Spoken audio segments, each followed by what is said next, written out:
আজকে 8ই মে রায় ঘোষণার দিন নির্ধারণ করা হয়েছে। এখানে 14 জনকে সাজা দিয়েছিল, তার মধ্যে 8 জনকে মৃত্যুদণ্ড এবং 6 জনকে যাবজ্জীবন কারাদণ্ড। আমরা আশা করব অতীতে এই মামলা শুনানির সময় আমরা যেটা দেখেছি, শেষ পর্যন্ত এসে সকলেই একমত হতো যে এই মামলায় কোনো সাক্ষ্য প্রমাণ নেই, সাজা দিতে হবে, তাই সাজা দেওয়া হয়েছে।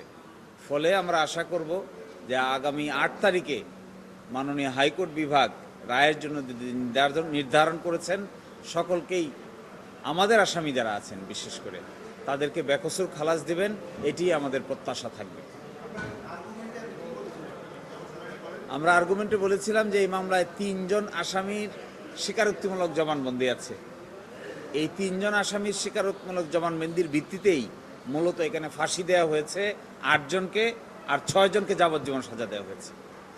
এই 3 জন আসামির স্বীকারোক্তিমূলক জবানবন্দির একটার সাথে আরেকটার কোনো মিল নেই। একজনে যে কথা বলছেন আরেকজনে তার বিপরীত কথা বলছেন, আরেকজনের ভিন্ন স্টোরি বলছেন।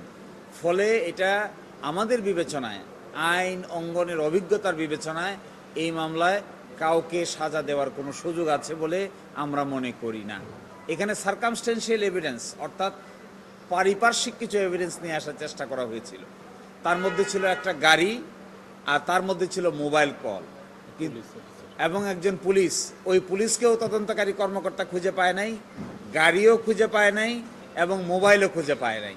ফলে কাকে কিভাবে কি উদ্দেশ্যে সাজা দিয়েছে নিম্ন আদালত, এইটা তিনিই ভালো জানেন আর আল্লাহই ভালো জানেন।